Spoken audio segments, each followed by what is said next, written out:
ఈ రిపోర్టు నేను దానికే వస్తా. ముఖ్యమంత్రి 13-17 సెప్టెంబర్న ప్రకటన చేశాడు. ఏమని? జంతు అవశేషాలని, జంతు కొవ్వుని కలిపారు తిరుమల తిరుపతి లడ్డులో అని. ఈ రిపోర్ట్లన్నీ కూడా నెయ్యిని ల్యాబ్కి పంపించితే ల్యాబ్ ఇచ్చినటువంటి రిపోర్ట్లు ఇవన్నీ కూడా. మరి ఈ ల్యాబ్ రిపోర్ట్లు 2 లక్షల పుస్తకాలు చదివిన పవన్ కళ్యాణ్ చూసాడో లేదో నాకైతే తెలియదు. ఆ 2 లక్షల పుస్తకాలు చదివినటువంటి పవన్ కళ్యాణ్ గారికి నేను ఇంకొకసారి ఈ ల్యాబ్ రిపోర్ట్ చదివి వినిపిస్తా. పాప ఆయనకి సమయం లేదు. ఆయన పరిహార దీక్షకి వెళ్ళారు, ప్రాయశ్చిత్త దీక్షకి వెళ్ళారు. ఆ ప్రాయశ్చిత్త దీక్ష కరెక్టే అది. ఎందుకంటే కరెక్ట్ పేరు పెట్టుకున్నాడు ఆయన. నార్మల్గా ఎవరైనా నేను తప్పు చేశాననుకోండి, నేను తప్పు చేస్తే నేను దేవుడి దగ్గరికి వెళ్ళి ప్రాయశ్చిత్త దీక్ష చేస్తాను. నేను ఎవరినన్నా దూషించినా, ఎవరినన్నా కొట్టినా, దేవుడిని ఎవరినన్నా మాట అన్నా నేను ప్రాయశ్చిత్త దీక్ష నేను చేస్తా. నా తప్పుకి నేను చేసుకుంటా. బైబిల్లో కన్ఫెషన్ అంటారు. నేను తప్పు చేశానని పాస్టర్ గారి దగ్గర ఒప్పుకుంటూ కన్ఫెషన్. మన హిందూ ధర్మశాస్త్రంలో వచ్చేటప్పటికి ప్రాయశ్చిత్త దీక్ష తను తప్పు చేసినందుకు. ఎవరో లడ్డూలో కల్తీ చేస్తే అనుకుందాం, పవన్ కళ్యాణ్ ప్రాయశ్చిత్త దీక్ష ఏందండి నాకు అర్థం కాలేదు అంటే ఈయనకి ముందే తెలుసు నెయ్యి కల్తీ జరగలేదు, లడ్డూలో పవిత్రమైన ప్రసాదంలో ఏ విధమైనటువంటి అల్టరేషన్ జరగలేదు. దీన్ని మనం రాజకీయాలకు వాడుతున్నాం. తిరుమల వెంకటేశ్వరుని రాజకీయాలకు వాడుతున్నాం. తిరుమల తిరుపతి దేవస్థానంలోకి హిందువులందరూ రండి, సనాతన ధర్మంలోకి రండి, రోడ్ల మీదకి రండి, హిందువులందరూ రండి, కొట్టుకోండి, చచ్చిపోండి, అందరూ ఇష్టం వచ్చినట్టు మన హిందూ ధర్మాన్ని, సనాతన ధర్మాన్ని ముస్లింస్, క్రిస్టియన్స్ అందరూ నాశనం చేస్తున్నారు. వాళ్ళకి జరిగితే మెదలకుండా ఉంటారా, వీళ్ళకి జరిగితే మెదలకుండా ఉంటారా, మన హిందువుల మీద కాబట్టి కదా, చూసారా ఎంత అటాక్ జరుగుతుందో అని మత ఘర్షణలు రేపుతానికి ఒక ప్లాన్ పన్నాడు అన్న సంగతి ఈయనకి తెలుసు, పవన్ కళ్యాణ్కి తెలుసు. ఎందుకంటే అక్కడ ఏమీ జరగలేదని తెలుసు. ఓ అంబుం బుష్ అని ఆకాశంలో గాలిని సృష్టించినట్టుగా ఒక ఇష్యూను సృష్టించారన్న సంగతి పవన్ కళ్యాణ్కి తెలుసు. పాపం తిరుమల వెంకటేశ్వర స్వామిని కూడా అడల్ట్రేషన్ జరగని తిరుమల లడ్డూని కూడా అడ్డం పెట్టుకునే సనాతన ధర్మంతో పాటు గుళ్ళుని, గోపురాలకి తీసుకొచ్చి హిందువులందరినీ రోడ్డు మీదకి తీసుకొచ్చి ముస్లింస్ కి, హిందువులకి, క్రిస్టియన్లకి, హిందువులకి ఈ దేశంలో, ఈ రాష్ట్రంలో గొడవలు పెడుతున్నాను అని, ఈ రాష్ట్రంలో ఇప్పటి వరకు లేని మత ఘర్షణలో రేపుతున్నాను అని ఆయనకు తెలుసు. అందుకనే ప్రాయశ్చిత్త దీక్ష చేసుకుంటున్నాడు. పాపం ప్రాయశ్చిత్త దీక్ష కరెక్ట్ పదం. ఆయనకి తెలుసో తెలియక పెట్టుకున్నాడో నాకైతే తెలియదు, కానీ ప్రాయశ్చిత్త దీక్ష అద్భుతమైనటువంటి పదం. మీరు చేయాలి ప్రాయశ్చిత్త దీక్ష కూడా. ఎందుకంటే అత్యంత దుర్మార్గకరమైనటువంటి క్రీడకి మీరు రాష్ట్రంలో తెరలేపుతున్నారు. నాకు ఇప్పుడు అర్థం కాలేదు వాస్తవంగా. 0.5% లేని భారతీయ జనతా పార్టీని మీరు రోడ్ మ్యాప్ ఇవ్వండి అని ఎందుకు అడుగుతున్నాడో నాకు అర్థం కాల. ఇందుకే రోడ్ మ్యాప్ అడుగుతుంది. ఇందుకే ఇది భారతీయ జనతా పార్టీ ఇచ్చినటువంటి రోడ్ మ్యాప్ కాబట్టే ఈరోజు ఆంధ్రప్రదేశ్ రాష్ట్రంలో చిన్న అంశాన్ని కూడా, తిరుమల తిరుపతి దేవస్థానంలో ఏమీ జరగని అంశాన్ని ఒక అద్భుతమైనటువంటి కథను సృష్టించి గత ప్రభుత్వాన్ని మీద వేసినటువంటి ఒక అబండాన్ని ప్రజలందరూ నమ్ముతారు కాబట్టి, కోటాను కోట్ల మంది ప్రజల సెంటిమెంట్స్ దీనికి అటాచ్ అయి ఉంటాయి కాబట్టి, లడ్డు అనేటువంటి వ్యవహారంలో ఏ విధమైనటువంటి అపశృతి జరగకపోయినా లడ్డూని అడ్డం పెట్టుకుని క్రిస్టియన్లకి, ముస్లింస్కి, హిందువులకి ఒక గొడవ సృష్టించాలి అనేటువంటి తెలుగుదేశం పార్టీ అధినేత చంద్రబాబు నాయుడు పన్నిన పన్నాంగంలో దాన్ని పాముగా మార్చి డైరెక్షన్, కథ, స్క్రీన్ ప్లే పవన్ కళ్యాణ్, నారా లోకేష్ చేసినటువంటి అద్భుతమైన ప్లాన్ లో 5.5 కోట్ల మంది ప్రజలు ట్రాప్ అయ్యారు. Not only in Andhra Pradesh, entire ప్రపంచంలో ఉన్నటువంటి తిరుమల తిరుపతి లార్డ్ వెంకటేశ్వరుని భక్తులందరూ కూడా మిమ్మల్ని క్షమించే ప్రసక్తి ఉండదు. ఈ పాపం మీ ముగ్గురికి కూడా తగలాలి. ఇది వెంకటేశ్వరుని శాపంగా నేనైతే భావిస్తున్నా. ఎస్, వెంకటేశ్వరి లడ్డుతోటి మీరు ఆడినటువంటి కపట నాటకాలు శాపాలై ఈ 5 సంవత్సరాలు నిలబడదు మీ కూటమి ప్రభుత్వం. గుర్తుపెట్టుకోండి, మీ కూటమి ప్రభుత్వం కూలిపోక తప్పదు. పటాపంచలైపోతుంది మీ కూటమి ప్రభుత్వం. లార్డ్ వెంకటేశ్వరరావుతో, కృష్ణమ్మతోటి మీరు ఆడినటువంటి అబద్ధాలు, మీరు చేసినటువంటి రాజకీయాలు మీ జీవితాలను మాత్రం ఖచ్చితంగా వెంటాడతాయి. గుర్తుపెట్టుకోండి. ఇప్పటికే పాపం అనుభవిస్తున్నాడు పవన్ కళ్యాణ్. ఆయన పెద్ద సంతోషంగా ఉన్నాడు నేనైతే అనుకోవటంలా. ఆయన ఏదో గొప్పగా నిద్రపోతాడు ప్రశాంతంగా. నాకు తెలిసి నేను కళ్ళు మూసుకోగానే 10 నిమిషాల్లో నిద్రపోతా. నా దగ్గర ఏం ఆస్తులు లేవు, అంతస్తులు లేవు, ఏం లేవు, కానీ మనశ్శాంతి ఉంది. బహుశా రిక్షా దొక్కునేవాడికి కూడా మా అన్నకి మా తమ్ముడు ఒక సెక్యూరిటీ గార్డుగా పనిచేసుకునే అన్న తమ్ముడికి ఒక ఇంట్లో పనిచేసుకునే అక్క చెల్లి కూడా ప్రశాంతంగా నిద్రపోతాడు. కానీ నిద్ర లేని వ్యక్తులు ఎవరు అంటే 3 ఉన్నారు ఈ రాష్ట్రంలో.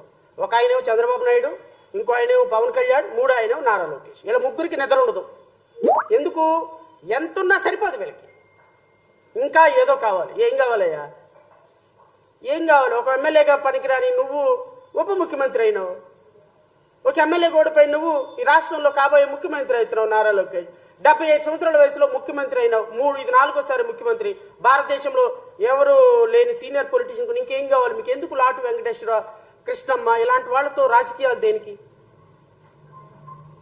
తప్పు ఇది కూటమి ప్రభుత్వాన్ని నేను వినయపూర్వకంగా ఇప్పటికైనా ఫుల్ స్టాప్ పెట్టండి. తప్పు క్షమాపణ ఒప్పుకొని పవన్ కళ్యాణ్ చేస్తున్న ప్రాయశ్చిత్త దీక్షలో పాల్గొని చంద్రబాబు నాయుడు, నారా లోకేష్ మీ మంత్రివర్గం వాళ్ళు వెళ్ళి లాటు వెంకటేశ్వరానికి మొక్కండి. తప్పు చేశాము, క్షమించండి, ఇంకోసారి ఇలాంటి పాపపు కార్యాలు చేయమని. చెయ్యకపోతే మాత్రం మీ ప్రభుత్వం కుప్పకూలిపోవటం ఖాయం. ఖచ్చితంగా చెప్తున్నాను నేను, కుప్పకూలిపోవటం ఖాయం. లాటు వెంకటేశ్వర కలియుగ దైవంతో మీరు ఆటలాడారు. రాష్ట్ర ప్రజలందరికీ కూడా కొన్ని విషయాలు తెలియాలి సోదరులారు. ఈ రిపోర్టు 6/7/2024లో వచ్చింది. ఎవరు ఈ రిపోర్టు? మీకు ఎన్డీడీబీ రిపోర్ట్. వీళ్ళు శాంపిల్స్ పంపించారు.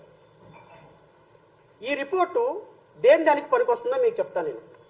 వీళ్ళు ఇచ్చినటువంటి ఈ report final outcome. These are the observations in report. The sample description is given as specified by the customer and NDDB CALF Limited is not responsible for verification in all cases. Sample is not drawn by NDDB CALF Limited. అంటే నెయ్యి ఏదైతే test చేయమని పంపించారో ఆ నెయ్యి ఎన్డీడీఎఫ్ తీసుకున్న నెయ్యి కాదు, శాంపిల్ డ్రాన్ చేసిన నెయ్యి కాదు. ఈ నెయ్యి ఎవరు పంపించారో ఎవరికి తెలియదు. బహుశా టీటీడీ పంపించే ఉండొచ్చు.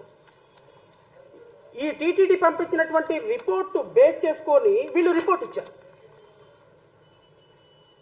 అంటే అర్థం ఏంటి? ఈ రిపోర్ట్ ఇచ్చింది ఈ శాంపిల్స్. ఎవరు శాంపిల్స్ తీశారు? నెయ్యి ఎక్కడి నుంచి తీశారు? నెయ్యి శాంపిల్ ఒక్కసారి ఇలా తీసిన తర్వాత, నేను ఒక జడ్జిగా పనిచేశాను ఒక 10 సంవత్సరాల పాటు. Food and adulteration act cases trial చేసినటువంటి వ్యక్తిగా లిఫ్టింగ్ ఆఫ్ శాంపిల్కి ఒక ప్రొసీజర్ ఉంది. అంతేగాని వీళ్ళు ఏం చేస్తారు? ఫుడ్ అడల్టరేషన్ వాళ్ళు ఏం చేస్తారు? ఒక చిన్న బౌల్లో ఒక హోటల్కి వచ్చి ఒక శాంపిల్ లిఫ్ట్ చేసినప్పుడు, ఒక ఆయిల్ లిఫ్ట్ చేసినప్పుడు, ఆ ఆయిల్ 24 అవర్స్ గాలికి గనక ఇలాగ పెట్టి, అంటే ఒక ఆయిల్ లిఫ్ట్ చేసినటువంటి ఆయిల్ 24 అవర్స్ గనక గాలిలో పెడితే స్పెసిఫికేషన్స్ మొత్తం మారిపోతాయి, అడల్టెడ్ అయిపోతుంది. ఈవెన్ సీల్ వేసినటువంటి ఆయిల్ ప్యాకెట్ ఓపెన్ చేసి ఆయిల్ కనుక ఒక గిన్నెలో పోసి ఒక హాఫ్ అన్ అవర్ 1 అవర్ కనుక గాలికి పెడితే ఆటోమేటిక్గా స్పెసిఫికేషన్స్ అన్ని మారిపోతాయి. అందుకనే ఫుడ్ అండ్ అడల్టరేషన్ యాక్ట్ లో శాంపిల్ లిఫ్టింగ్ కి అత్యంత ప్రాముఖ్యత ఇస్తాం. శాంపిల్ లిఫ్ట్ చేసేటప్పుడు 4 శాంపిల్స్ లిఫ్ట్ చేయాలి. ఒక sample food and adulteration officer దగ్గర ఉండాలి, ఒక శాంపిల్ కస్టమర్కి ఇవ్వాలి, ఇంకొక శాంపిల్ ల్యాబ్కి పంపించాలి, ఇంకొక శాంపిల్ రేపొద్దున స్టేట్ ల్యాబొరేటరీలో ఏమైనా తప్పుడు రిపోర్ట్ వస్తే నేషనల్ ల్యాబొరేటరీకి ఫైనల్కి పంపించడానికి ఈ శాంపిల్ ఉండాలి. 4 శాంపిల్స్. ఈ 4 శాంపిల్స్ లో కూడా ఒక శాంపిల్ కస్టమర్ దగ్గర ఉన్నటువంటి శాంపిల్ కాకుండా ల్యాబొరేటరీకి పంపించేటువంటి శాంపిల్ జడ్జి గారి సంతకం పెడితే తప్ప పంపించడానికి లేదు. యాజ్ ఇఫ్ నా ఇష్టం వచ్చినట్టు ఫుడ్ అండ్ అడల్ట్రేషన్ ఆఫీసర్ వచ్చేసి, అధికారి వచ్చేసి, కమిషనర్ వచ్చేసి నేను ఒక శాంపిల్ లిఫ్ట్ చేశాను ల్యాబ్కి పంపిస్తున్నానంటే నువ్వు ఏ ల్యాబ్కి పంపించావు నాకేం తెలుసు, ఏ శాంపిల్ పంపించావు నాకేం తెలుసు. శాంపిల్ పంపించేటప్పుడు అది ఓపెన్ చేసి ఒక 1 అవర్ హాఫ్ అన్ అవర్ గాలికి పెడితే దాని స్పెసిఫికేషన్స్ అని మారిపోతాయి కదా. అందుకని వీళ్ళు ఈ రోజు రిపోర్ట్లో క్లియర్గా ఇచ్చారు, శాంపిల్ మేము కలెక్ట్ చేయలేదు, శాంపిల్ మేము లిఫ్ట్ చేయలేదు, శాంపిల్ ఇచ్చినటువంటి శాంపిల్ మాకు సంబంధం లేదు, వాళ్ళు ఏదైతే ఇచ్చారో మేము అదే చేశాం. Number 1. Number 2, the test report shall not be reproduced whole or in any part in any manner whatsoever by anyone and cannot be used as an evidence in any court of law unless required as per directions of the court, and shall not be used as a evidence on media and social media, print media, any other media without prior permission of the managing director or deputy director of NDDB CAF Limited. ఈ report కోర్టుల్లో పనికిరాదు, ఎవిడెన్స్గా పనికిరాదు, మీడియాలో చూపించడానికి పనికిరాదు. ఇది కేవలం టెంటేటివ్గా ఇచ్చినటువంటి ఒక రిపోర్టు, అది కూడా మీరు ఇచ్చిన శాంపిల్ మీరు ఇచ్చిన రిపోర్టే, కానీ దీనికి ఏ విధమైనటువంటి ఫైనాలిటీ కన్క్లూజన్ లేదు ఇచ్చినటువంటి రిపోర్ట్. ఈ రిపోర్ట్ను బేస్ చేసుకొని ముఖ్యమంత్రి జంతు అవశేషాలు కలిసింది, పంది కొవ్వు కలిసింది, ఎద్దు కొవ్వు కలిసింది తిరుమల తిరుపతి దేవస్థానంలో చెప్తావు. సిగ్గుందా నీకు ముఖ్యమంత్రి చంద్రబాబు నాయుడు? నువ్వు లాటి వెంకటేశ్వర భక్తుడువా? లాటి వెంకటేశ్వర భక్తుడు మా క్లయింట్ అని నిన్న సుప్రీంకోర్టులో చెప్తున్నాడు వాళ్ళ ఆయన. లాటి వెంకటేశ్వర భక్తుడు ఎవడైనా చెప్తాడు, అబద్ధాలు ఆడతాడా? నాకు తెలిసి చర్చికి వెళ్ళే ఏ హిందువు, చర్చికి వెళ్ళే ఏ క్రిస్టియన్, మసీద్కి వెళ్ళే ఏ ముస్లిము కూడా ఇన్ని అబద్ధాలు ఆడతారు. లాటి వెంకటేశ్వర తిరుమతి దేవస్థానం మీద, ప్రసాదం మీద ఇంత అబద్ధం, ఇంత ప్రచారం, ఇంత రాజకీయ ప్రయోజనాలతోటి ఎస్ ఒకవేళ కలిసిందే అనుకుందాం. ఈ 5 సంవత్సరాల్లో కొన్ని కోట్ల మంది ప్రజలు లడ్డు తినుంటారు కదా. నేను కూడా తిన్నాను లడ్డు, నువ్వు కూడా తినుంటావుగా లడ్డు. చాలా సందర్భాల్లో హైకోర్టు న్యాయమూర్తులు, మినిస్టర్లు, పెద్ద పెద్ద కోటీశ్వరులు కూడా తినుంటారుగా. పామరుడి దగ్గర నుంచి కోటీశ్వరుడికి తినుంటాడుగా. ఈరోజు తిన్న వ్యక్తి అయ్యో నేను జంతు అవశేషాలను తిన్నానా, కొవ్వును తిన్నానని బాధపడతాడుగా. నీకు ఆ మాత్రం కామన్ సెన్స్ లేదా? ఒక వ్యక్తి ఒక ప్రసాదాన్ని తినేసిన తర్వాత ఆ తిన్న ప్రసాదం అడల్టెడ్ అయింది, దాంట్లో పంది కొవ్వు కలిసింది, ఎద్దు కొవ్వు కలిసింది అని చెప్పకూడదు. ఇది కామన్ సెన్స్ పాయింట్ అన్న కామన్ సెన్స్ లేదా నీకు? లేదు. ఎందుకంటే అధికారం కళ్ళు మూసిపోయింది. మన ప్రతిపక్షం మీద ఏం మాట్లాడినా మాట్లాడారు. ఈయన మాట్లాడటం వెంటనే ఈయన ప్రాయశ్చిత్త దీక్షను ఈయన మొదలుపెట్టినాడు. ఇప్పుడు ఆయన వీడియోలు ఉన్నాయి, ఆయన వీడియోలు వేస్తే ఇంకా సిగ్గుపోద్ది. వేస్తాను, అది కూడా వేస్తాను. ఎందుకంటే సిగ్గు రావాలి ఎట్లాంటి వాళ్ళకి. సిగ్గు వస్తే కానీ ఇంకొకసారి రేపొద్దున వీళ్ళు ఇంకొకసారి ఇలాంటి చేయకుండా ఉంటారు. దోషులకి శిక్ష పడాలి. ఫుడ్ అడల్టరేషన్ ఇది మేము కాదంటున్నా. టీటీడీ బోర్డు అప్పుడు టీటీడీ బోర్డు బాధ్యత తీసుకోవాలి. పొలిటికల్ గా వచ్చి అలంకార ప్రాయంగా ఒక్కొక్కళ్ళు వచ్చేసి దర్శనాలకి టికెట్లు ఇవ్వడానికి మీరు బోర్డు మెంబర్స్ అవ్వలేదు. మీరు ఎవరు చైర్మన్ కానీ ఈవో కానీ మీరు అక్కడ ధర్మాన్ని పరిరక్షించాలి. మీరు అక్కడ మీ ఇష్టాలకి మీరు కూర్చోబెట్టి మీ ఇష్టాలకి కాంట్రాక్ట్లు ఇచ్చుకోవడానికి మీరు టీటీడీ బోర్డుకి మీరు వెళ్ళలేదు. మీరు అందరూ మీ అందరికీ బాధ్యత ఉంది. మీరు నిర్ణయించుకోవాలి. ఎవరికి కోపాలు రావు, ఎవరికి వేదన రాదు, ఎవరికి బాధలు రావంటే కుదరదు. వస్తాయి బాధలు, వేదన ఉంది, మాట్లాడతాం. మర్చిపోకండి, ఎవరు దోషులకి శిక్ష పడాలి. ఫుడ్ అడల్టరేషన్ ఇది. ఈయన మాటలు చూడండి. అసలు ఇంతకంటే This is a very good product. Don't miss out on it. ఇంతకంటే Don't wait until the day you need it. Use it ఏం now. ఉండదేమో అనిపిస్తుంది.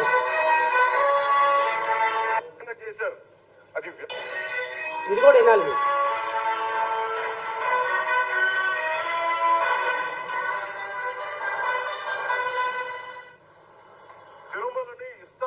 చేశారు.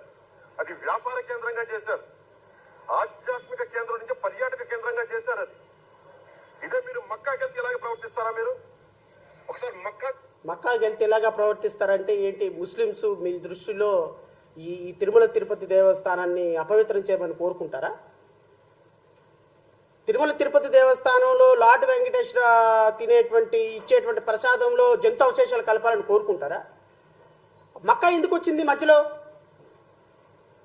మధ్యలో లోపల వచ్చేస్తారా మీరు? మేము మర్చిపోయాం అనుకుంటున్నారా? ఆగమ శాస్త్రం చెప్పింది మీకు ఇదేనా?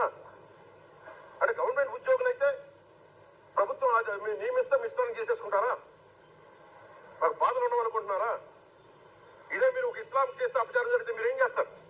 బయట రోడ్ల మీదకి వచ్చి మీరు కూర్చోబెట్టి పొలిటికలైజ్ చేస్తారు. మీరు పొలిటికలైజ్ చేస్తారు.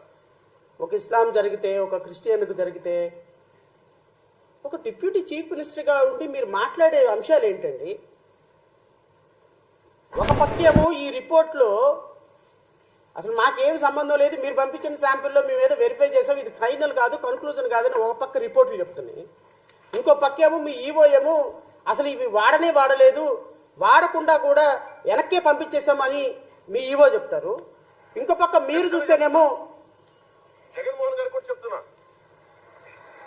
మీరే కనుక నేనే కనుక సనాతన ధర్మం మీద పోరాటం చేయాలని నన్ను ఆపేవాళ్ళు ఎవరు లేరు ఈ దేశంలో, గుర్తుపెట్టుకోండి. ఎవరు సనాతన ధర్మం అంశం ఎందుకు వచ్చింది అంటున్నా నేను ఎవడు కనకదుర్గమ్మ దగ్గరికి వెళ్ళి ఇప్పుడు కనకదుర్గమ్మ టెంపుల్ మెట్లు ఎవడు కడగమన్నాడు? హిందువులందరూ రోడ్డు మీదకి ఎవడు రమ్మన్నాడు? అందరూ వచ్చి కొట్టుకోండి అని ఎందుకు అనమన్నారు? తిరుమల తిరుపతి దేవస్థానంలో ఏం దీక్ష అది? ప్రాయశ్చిత్త దీక్ష ఎవరు చేయమన్నారు? ఎవరు ఇప్పుడు సనాతన ధర్మాన్ని, ఎవరు హిందూయిజాన్ని, ఎవరు ముస్లింస్ని, ఎవరు మక్కాని, ఎవరు మసీద్ని, ఎవరు చర్చి సంబంధించినటువంటి పోప్ జాన్ పాల్ని ఎవరన్నారు?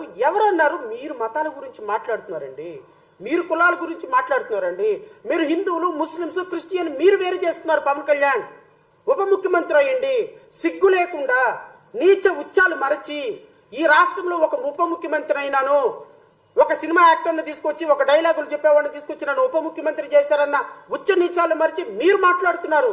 ఈ రాష్ట్రంలో క్రిస్టియన్స్ ని, ముస్లింస్ ని, దళితుల్ని వేరు చేసి మీరు మాట్లాడుతున్నారు. అరే ఒక తిరుమల తిరుపతి దేవస్థానాన్ని అడ్డం పెట్టుకొని, అందుకు కదా మీ జీవితం అట్లా తయారైపోయింది. మీ జీవితం అలా తయారైపోయింది అందుకు కదా. వెళ్ళి ఒకసారి సోషల్ మీడియా చూడండి, మీ గురించి ఎలా మాట్లాడుకుంటున్నారు. ప్రశాంతంగా ఉన్న ఆంధ్రప్రదేశ్ రాష్ట్రంలో కుల మతాలు రెచ్చగొడుతుంది సాక్షాత్తు ఉప ముఖ్యమంత్రి పవన్ కళ్యాణ్. దేవుణ్ణి రాజకీయాలకు వాడుతుంది సాక్షాత్తు ముఖ్యమంత్రి చంద్రబాబు నాయుడు. దేశ సమగ్రతకు ఒక ప్రతిరూపమైనటువంటి ప్రాజెక్టులను కూడా కూలగొట్టడానికి ప్రతిపక్షం పనిచేస్తుందని ప్రజలను తప్పుదోవ పట్టిస్తున్న కూటమి ప్రభుత్వం. దీనంతటికీ కథ, screen play, direction Bharatiya Janata party. నేను ఇంకో రిపోర్ట్ కూడా చూపిస్తా. ఇవన్నీ కూడా అవే రిపోర్ట్లు, సేమ్ రిపోర్ట్లు. నేను చెప్తా, మిస్టర్ పవన్ కళ్యాణ్, సనాతన ధర్మం గురించి మాట్లాడే మిస్టర్ పవన్ కళ్యాణ్ మా తోపు తురుంకాను ధర్మాన్ని గురించి మాట్లాడుతున్నారని టీవీ డిబేట్లోకి వచ్చి గైగైగైగమని మాట్లాడేటువంటి జనసైనికులు, వీర మహిళలు మీకు కూడా చెప్తున్నా. ఫస్ట్ ఆఫ్ ఆల్ కొంచెం నాలెడ్జ్ పెంచుకోండి. తెలుగు, ఇంగ్లీషు చదవటం నేర్చుకోండి. ఎగ్జిస్టింగ్ లాస్ చదవటం నేర్చుకోండి.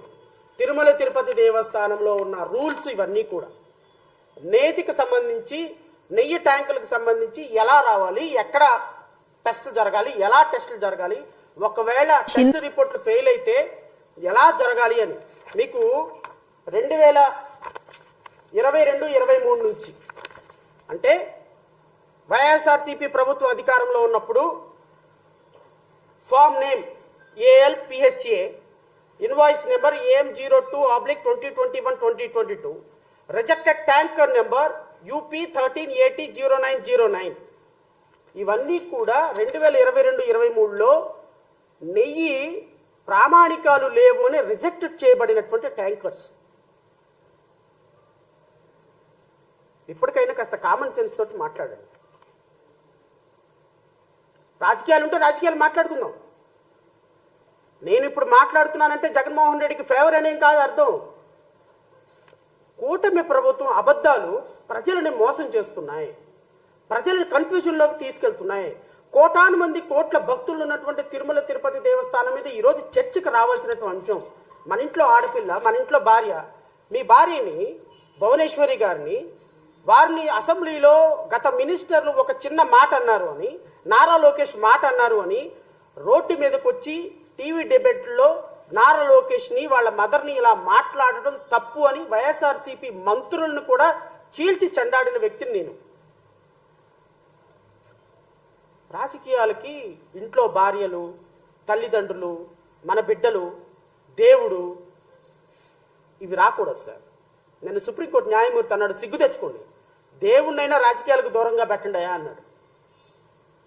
ఒకరోజేమో క్రిస్టియన్ అంటావు, ఇంకో రోజేమో ముస్లిం అంటావు, ఇంకో రోజేమో మా నాన్నేమో హారతి కర్పూరంలో సిగరెట్ వెలిగించుకున్నాడు అంటావు, నిన్న చూస్తేనే మా ఇంట్లో నిత్యం దీపారాధన ఉంటుందని చెప్పావు.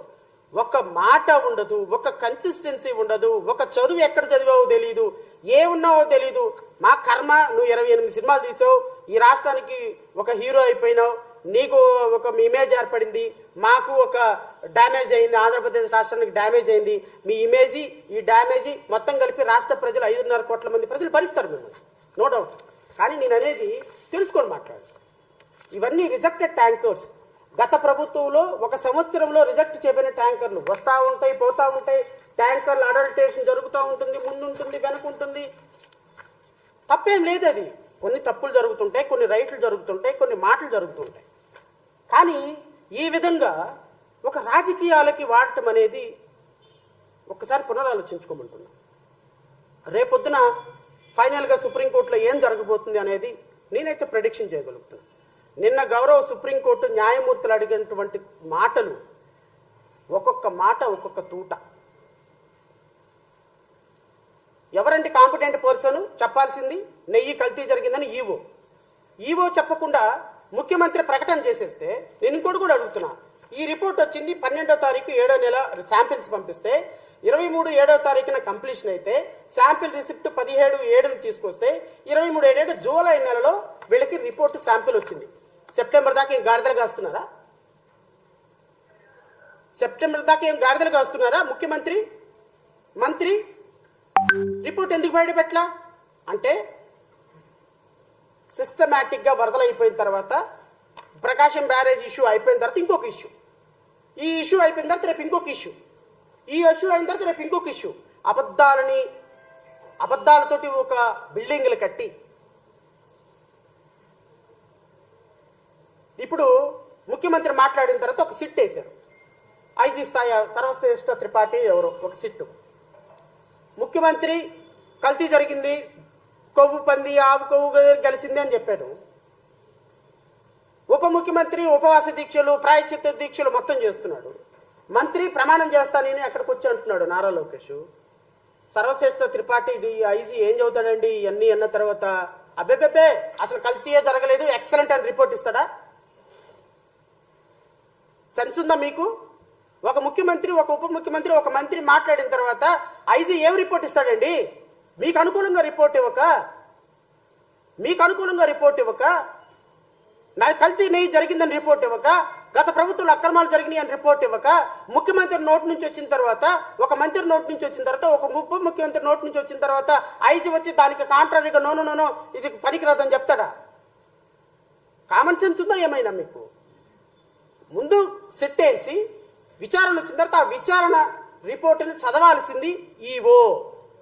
ఇదిగో గత ప్రభుత్వంలో ఇలా అక్రమాలు జరిగినాయి, ఈ అక్రమాలను మేము సిట్టేసాము, ముఖ్యమంత్రి గారికి రహస్యంగా మేము విచారణ చేయమని రాశాము, రహస్యంగా విచారణ జరిగింది, ఇదిగో ఐజీ స్థాయి అధికారి, సిట్ అధికారులు పూర్తి ఆధారాలతో రిపోర్ట్ ఇచ్చారు అని ఈ రిపోర్ట్ ని బహిర్గతం అప్పుడు చేయాలి తప్ప, ఒక ముఖ్యమంత్రి ఒక మాట అనేసేసి అబ్బో ఇదిగో అదిగో అని చెప్పేసి ఒక 10 రోజుల తర్వాత ఒక సిట్ వేసేస్తే సిట్ ఏం రిపోర్ట్ ఇస్తుంది? సుప్రీంకోర్టు అదే అడిగింది. ఎలా ఇస్తుందండి సిట్టు రిపోర్టు అని కేంద్ర ప్రభుత్వాన్ని అడిగింది సుప్రీంకోర్టు. ఏమని? మరి సిట్ అనేది ఆంధ్రప్రదేశ్ రాష్ట్రంలో ఇప్పుడు మిమ్మల్ని అరెస్ట్ చేసినప్పుడు, గౌరవ ముఖ్యమంత్రి చంద్రబాబు నాయుడు గారిని అరెస్ట్ చేసినప్పుడు సిఐడి పోలీసులు అరెస్ట్ చేస్తే సిఐడి వాళ్ళు జగన్మోహన్ రెడ్డికి చెప్పక, జగన్మోహన్ రెడ్డి చెప్పిన దాన్ని ఎఫ్ఐఆర్ గా రాయక నువ్వు చెప్పింది ఎలా రాస్తారని మీ అందరూ అడిగిన వాళ్ళమేగా. నేను ఇప్పుడు అది కూడా అడుగుతున్నా. సిట్ అనేది చంద్రబాబు నాయుడు, నారా లోకేష్, ఉప ముఖ్యమంత్రి పవన్ కళ్యాణ్ ఆధీనంలో పనిచేసేటువంటి, గౌరవ హోమ్ మినిస్టర్ గారి ఆధీనంలో పనిచేసేటువంటి ఒక వ్యవస్థ.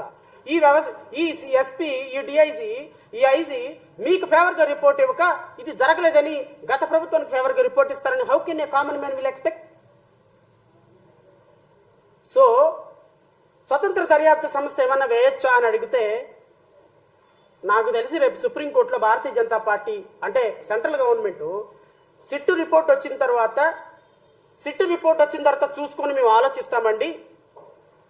సిబిఐ ఎంక్వైరీ వేయాలా వద్దా, స్వతంత్ర దర్యాప్తు సంస్థ, సుప్రీంకోర్టు జడ్జి మానిటర్డ్ ఇన్వెస్టిగేషన్ వేయాలా వద్దా అని దాని మీద సిట్ రిపోర్ట్ వచ్చిన తర్వాత తీసుకుందామని అంటారు అని నేను అనుకుంటున్నా. ఎందుకు అంటే రేపొద్దున గనక సుప్రీంకోర్టులో గనక ఇది సిట్ వేయండి, మీ మానిటర్డ్ ఇన్వెస్టిగేషన్ చేయండి, సిబిఐకి మేము రెడీగా ఉన్నామని భారతీయ జనతా పార్టీ అంటుందని నేను అనుకోవటం. అన్నది అనుకుంటే మొత్తం దొంగలందరూ దొరికిపోతారు.